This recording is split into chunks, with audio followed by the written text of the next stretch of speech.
నమస్తే, నేను ప్రశాంత్. మాజీ సీఎం జగన్ గారు, అదేవిధంగా తెలంగాణ మాజీ సీఎం కేసీఆర్ గారు వీళ్ళిద్దరు అరెస్ట్ కాబోతున్నారా? అరెస్ట్ అవుతే ఏ కేసుల్లో అరెస్ట్ కాబోతున్నారు అనే విషయాలు అయితే తెలుసుకుందాం. దీని గురించి అయితే మాట్లాడేందుకు ప్రస్తుతం మనతో పాటు సీనియర్ జర్నలిస్ట్ సిఎస్ రావు గారు ఉన్నారు. నమస్తే అండి. నమస్తే సార్. ఏపీలో అక్కడ జగన్ గారు, అదేవిధంగా తెలంగాణలో కేసీఆర్ గారు, సో వీళ్ళిద్దరూ అరెస్ట్ కాబోతున్నారు అని చెప్పేసి వైరల్ చేస్తూ ఉన్నారు. ఎందుకని అరెస్ట్ కాబోతున్నారు? ఏ కేసుల్లో అరెస్ట్ కాబోతున్నారు ఒకవేళ అరెస్ట్ అవుతే? ఇప్పుడు ఇరు రాష్ట్రాల్లో ప్రభుత్వాలు మారిన తర్వాత మరుక్షణం నుంచే వస్తున్నటువంటి ఒక టాక్ ఏంటి? కేసీఆర్ గారు అరెస్ట్ కాబోతున్నారు, జగన్మోహన్ రెడ్డి గారు అరెస్ట్ కాబోతున్నారు. ఇదే కదా గత ఏడాది కాలంగా చాలా విస్తృతంగా వినిపిస్తున్నటువంటి మాటలు. వాటికి ఏమైనా బలం చేకూరే అంశాలు ఉన్నాయని అంటే కళ్ళకి కనిపిస్తూ ఉన్నాయి. ఏమేంటి కళ్ళకు కనిపిస్తున్నటువంటి అంశాలు? ఆ రోజున ప్రభుత్వం మారిన తర్వాత తెలంగాణలో హార్డ్ డిస్క్లని తగలబెట్టారు, హార్డ్ డిస్క్లను మూసి నదిలో వేశారు, కొన్ని ఆఫీసుల్లో ఫైల్స్ తగలబెట్టారు. ఎందుకు తగలబెట్టారని సీన్ కట్ చేస్తే కొన్ని విచారణలకు ఆదేశిస్తే మొత్తం వ్యవహారం బయటకు వస్తుంది. దాంట్లో ఫోన్ ట్యాపింగ్ అనేది ప్రత్యేకమైనటువంటి కేసు.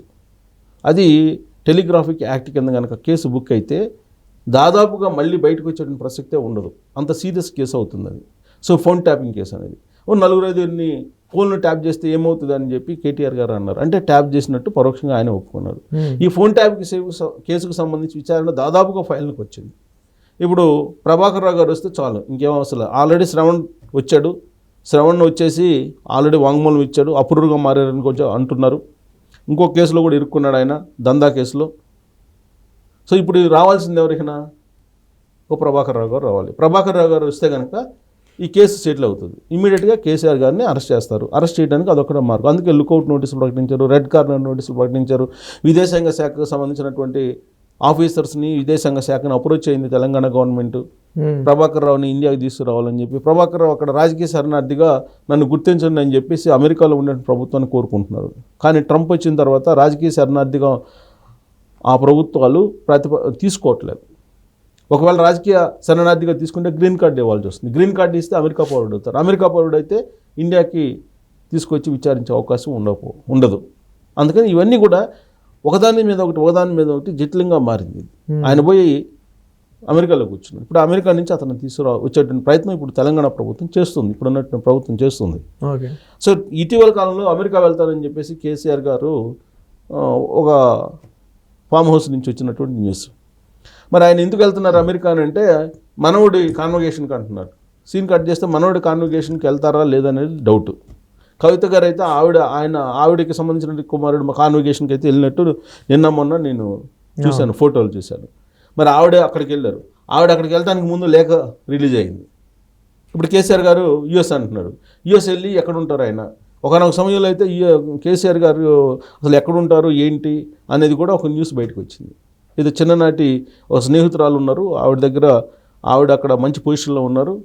అక్కడే వాళ్ళు ఒక హౌస్ని కూడా తీసుకున్నారు, గెస్ట్ హౌస్ని తీసుకున్నారు. అక్కడే గెస్ట్ హౌస్ ఇట్లా రకరకాల పుకార్లతోటి అనేక రకాలుగా వచ్చింది న్యూస్. ఒకటి మాత్రం వాస్తవం, ఈ న్యూస్ అన్ని పక్కన వేస్తే ప్రభాకర్ రావు మాత్రం అక్కడికి వెళ్ళాడు, తప్పించుకొని వెళ్ళాడు. ఫోన్ ట్యాపింగ్లో ఎవరు కీలకంగా ఉన్నది? అతను. సో అతను రావాలి. అతను వస్తే కనుక అతను చెప్పే వాంగ్మూలాన్ని బట్టి కేసీఆర్ గారి అరెస్ట్ ఉండేటువంటి అవకాశం ఉంది. ఆల్రెడీ రేవంత్ రెడ్డి గారు పీసీసీ అధ్యక్షుడిగా ఉన్నప్పుడే చెప్పాడు, ప్రభాకర్ రావు ఎక్కడున్నా సరే తీసుకొచ్చి జైల్లో పెడతానని. కల్లగొండ ఫ్యామిలీ అందరిని తీసుకొచ్చి చెంచల్ కూడా జైల్లో పెడతాను, అంత దుర్మార్గులు వీళ్ళని చెప్పి ఆయన ప్రచారం చేశాడు ఎన్నికల క్యాంపెయిన్లో. కానీ ఇక్కడ చాలామంది ఏమనుకుంటున్నారు అంటే కేసీఆర్ గారికి, జగన్ గారికి ఢిల్లీ నుండి బీజేపీ అండ ఉంది, అందుకే ఇంకా బయట ఉన్నారు అని చెప్పేసి అనుకుంటూ ఉన్నారు. దీని మీద మీరేమంటారు? ఉంది, ఆ ప్రచారం ఉంది, అది నిజం కూడా. కానీ దానికి తాలూకు నష్టాన్ని కూడా అనుభవించింది బీజేపీ. అందుకే ఇప్పుడు రిలీజ్ అయిందని చెప్పి కూడా ఇంకో టాక్ ఇప్పుడు తాజాగా బయటకు వచ్చింది. ఏంటి? కవిత అరెస్ట్కు ముందు బీజేపీ నష్టపోయింది ఇక్కడ తెలంగాణ అసెంబ్లీ ఎన్నికల్లో. కవితను అరెస్ట్ చేసిన తర్వాత జరిగిన లోక్సభ ఎన్నికల్లో అప్రత్యాతంగా 8 మంది ఎంపీలను గెలుచుకుంది బీజేపీ. అంటే ఎవరైతే ఆరోపణలు ఎదుర్కొంటున్నారో, ఎవరైతే కేసుల్లో ఉన్నారో, అక్రమాలకు సంబంధించినటువంటి విమర్శలు ఎదుర్కొంటున్నారో లేదా అక్రమాలు చేశారో వాళ్ళని కనుక అరెస్ట్ చేయకపోతే ఆ మకిలి బీజేపీకి అంటుకుంటుంది. దాని ఫలితంగా బీజేపీ నష్టపోతుంది రాజకీయంగా. అందుకే బీజేపీ తెలుసుకుంది. ఇప్పుడు ఎల్లకాలం అన్నీ తెలుసుకోకుండా ఉండరు కదా. అవును. ఇప్పుడు బీజేపీ తెలుసుకుంది, జరిగిన నష్టాన్ని తెలుసుకుంది. రేపు తెలంగాణలో ఎట్టి పరిస్థితుల్లో అధికారంలో రావాలని చెప్పి టార్గెట్గా పెట్టుకుంది. అలాంటప్పుడు ఇలాంటి ఆరోపణలు ఎదుర్కొంటున్నటువంటి వాళ్ళని క్షమించేటువంటి అవకాశం కూడా ఉండదు. మ్మ్. నాకు తెలిసినంత వరకు నాకున్నటువంటి కొంత ఇన్ఫర్మేషను లేదంటే నా సోర్సు ప్రకారం అయితే మాత్రం ఢిల్లీలో బీజేపీతో కలిసి నడవడానికి రకరకాల ప్రయత్నాలు చేశారు బీఆర్ఎస్ పార్టీకి సంబంధించినటువంటి కొంతమంది పెద్దలు. కానీ బీజేపీ నో అంది, తిరస్కరించింది. మరి ఇప్పుడు అది కూడా ఎప్పుడు లోక్సభ ఎన్నికలకు ముందు. ఇప్పుడు అసలు ఎందుకు బీజేపీ దగ్గర జరనిస్తుంది? అసలు అవసరం ఏముంది బీజేపీకి? బీజేపీ గ్రాఫ్ పెరుగుతోంది. రాబోయే రోజుల్లో అసలు సింగిల్గా ప్రభుత్వాన్ని ఏర్పాటు చేసేటువంటి బలం మాకుందనేటువంటి ఒపీనియన్ తోటి ఉంది. అలాంటప్పుడు 18%కి పరిమితమైనటువంటి బీఆర్ఎస్ పార్టీని అసలు దగ్గరికి ఎందుకు రాణిస్తుంది బీజేపీ? సో ఛాన్సే లేదు. కేసీఆర్ని ఆదుకుంటారు, లేదంటే కేసీఆర్కి వాళ్ళ అండ ఉంది అనేది జస్ట్ అదొక ప్రచారం మాత్రమే. మరి అలాంటప్పుడు రేవంత్ రెడ్డి గారు పోయి బీజేపీ ప్రధానమంత్రి నరేంద్ర మోడీ గారిని కలుస్తున్నారు కదా. అవును. మరి ఎందుకు కలుస్తున్నప్పుడు బడే బాయ్ చోటే బాయ్ అనుకుంటున్నారు కదా. మరి ఎందుకు అనుకుంటున్నారు అంటే రాబోయే రోజుల్లో కేసీఆర్ గారి అరెస్ట్కి రంగం సిద్ధమవుతుంది.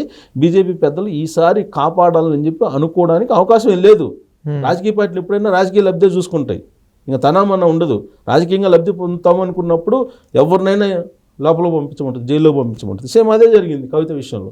సో ఇక సీన్ కట్ చేస్తే ఆంధ్రప్రదేశ్ విషయం. ఆంధ్రప్రదేశ్లో లిక్కర్ స్కామ్లో పీకల్లోతు కష్టాల్లో జగన్మోహన్ రెడ్డి గారు ఉన్నారని చెప్పేసి సర్వత్రా వినిపిస్తోంది. ఇప్పుడు ఆల్రెడీ 12 మంది అరెస్ట్ అయ్యి ఉన్నారు ఆ కేసులో. వాళ్ళు కొంతమంది అప్రూవర్గా మారారు, కొంతమంది వాంగ్మూలం ఇచ్చారు. దాన్ని బేస్ చేసుకుంటే కనుక అన్ని తాడేపల్లి వైపు చూపిస్తున్నాయనేది సిట్ అధికారులు, సిట్ పోలీసులు అనుమానిస్తూ ఉన్నారు. వాళ్ళకు వచ్చినట్టు వాంగ్మూలం కూడా అదే. సో అటువైపు చూడాలంటే, జగన్మోహన్ రెడ్డి గారి వైపు చూడాలంటే కనుక పగడ్బందీగా మొత్తం కేసుని చేయాలి. ఇప్పటికే ఈడీ ఎంటర్ అయ్యి ఈడీ సిట్ నుంచి ఆధారాలు సేకరించుకుంటుంది, తీసుకుంది ఆధారాలు. మరి ఈడీ ఎంటర్ అయితే తిహార్ జైలుకి జగన్మోహన్ రెడ్డి గారు వెళ్ళడు అని చెప్పేసి అనుకుంటామా? ఒకవేళ జగన్మోహన్ రెడ్డి గారిని కాపాడితే బీజేపీ నష్టపోతుంది కదా. బీజేపీ జగన్మోహన్ రెడ్డి గారిని కాదనుకొని ఎప్పుడైతే తెలుగుదేశం పార్టీ జనసేనతో పొత్తు పెట్టుకుందో 64% స్ట్రైక్ రేట్ తోటి అధికారంలోకి వచ్చింది బీజేపీ. క్లియర్గా రాజకీయంగా లబ్ధి పొందామని చెప్పి అర్థమవుతుంది కదా. మళ్ళీ జగన్మోహన్ రెడ్డి గారిని సపోర్ట్ చేస్తే రాజకీయంగా నష్టం జరుగుతుంది కదా. ఎప్పుడైతే జగన్మోహన్ రెడ్డి గారిని వద్దనుకున్నటువంటి ఎన్నికల్లో ఊహించినటువంటి ఫలితాలు అనుకూలంగా వచ్చాయి. అలాంటప్పుడు నీకు జగన్మోహన్ రెడ్డి గారిని ఎందుకు ఆదుకుంటారు? ఆదుకునే అవకాశం ఉండదు. సో కాబట్టి ఈ యాంగిల్లో చూస్తే మరి అటు సిట్టు ఇటు ఈడీ రెండు సైమల్టేనియస్గా ఈ కేసుని టేకప్ చేసి విచారిస్తున్నాయి. ఇంకొక వైపు కూటమిలో ఉండేటువంటి చంద్రబాబు నాయుడు గారు కానీ పవన్ కళ్యాణ్ గారు కానీ ఎప్పటికప్పుడు బీజేపీ పెద్దలతో మాట్లాడుతున్నారు. కేంద్ర హోంశాఖకి సమాచారం ఎప్పటికప్పుడు ఇస్తూ ఉన్నారు. కాబట్టి అటు ఆంధ్రప్రదేశ్లో కానీ ఇటు తెలంగాణలో కానీ అన్నదమ్ముల మాదిరిగా ఉన్నటువంటి కేసీఆర్ గారు అలా జగన్మోహన్ రెడ్డి గారు జైలుకు వెళ్ళడానికి అవకాశాలు ఎక్కువ ఉన్నాయి. జరుగుతున్న పరిణామాలను బట్టి చూస్తే బీజేపీ పెద్దలు సహకారం అందిస్తారంటే ఏ రాజకీయ పార్టీ కూడా, బీజేపీ అని కాదు, ఏ రాజకీయ పార్టీ కూడా రాజకీయంగా నష్టపోతాం అన్నప్పుడు ఎవరిని ఆదుకోరు. ఎస్పెషల్లీ రాజకీయ నాయకులు రాజకీయంగా లబ్ధి కలుగుతుంది అన్నప్పుడు ఎవరిని ఏదైనా చేస్తారు అనేదానికి అనేకమైనటువంటి ఉదాహరణలు ఉన్నాయి. రాజకీయాల్లో ఇదిగో ఈరోజు ఇలా ఉంది, రేపు ఇలా ఉంటుందని చెప్పలేం. కేసీఆర్ గారు ముఖ్యమంత్రిగా ఉన్నప్పుడు 2023 ముందు వరకు కూడా బీజేపీతో కలిసి ఉన్నారు. బీజేపీ ప్రశంసలు కురిపించింది కేసీఆర్ గారి పాలన మీద. మరి 2023 ఎన్నికల తర్వాత ఏమైంది? ఎందుకు కల్లగొండ ఫ్యామిలీని మరి కవితని తిహార్ జైల్లో పెట్టాల్సి వచ్చింది అంటే రాజకీయంగా నష్టపోతున్నామని చెప్పి. అంటే ప్రజలు గమనిస్తూ ఉన్నారు.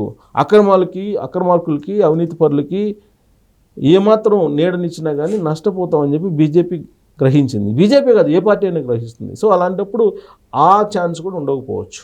కాబట్టి ఒకవైపు ఫోన్ ట్యాపింగ్ కేసేమో అన్నం మీద ఎలాడుతుంది, తమ్ముడి మీదేమో లిక్కర్ కేస్ ఎలాడుతుంది. సో ఈ ఇద్దరు సైమల్టేనియస్గా 2 రాష్ట్రాల్లో అరెస్టులు అయ్యేటువంటి అవకాశం ఉంది అనేటువంటిది మాత్రం బాగా వినిపిస్తుంది. తెలుగు వాళ్ళు ప్రపంచవ్యాప్తంగా ఉన్నటువంటి వాళ్ళు ఎవరు కలిసినా రాజకీయాల గురించి ప్రస్తావనకు వచ్చినప్పుడు వీళ్ళిద్దరు అరెస్ట్ అవుతారా కాదా, ఎప్పుడు అవుతారు, ఇదే చర్చ నడుస్తుంది. దానికి కారణం ఏంటంటే అనుకూలమైనటువంటి పరిస్థితులు కనిపిస్తున్నాయి అరెస్ట్ కావడానికి. మరి ఎప్పుడు అవుతారు ఏంటి అనేది మాత్రం దర్యాప్తు సంస్థలు ఆల్రెడీ వాటిపైన వాళ్ళు చేసుకునే చట్టం తన పని తాను చేసుకోబోతే కనుక ఎప్పుడొకప్పుడు అరెస్ట్ అయ్యే అవకాశం ఉంది. Thank you sir.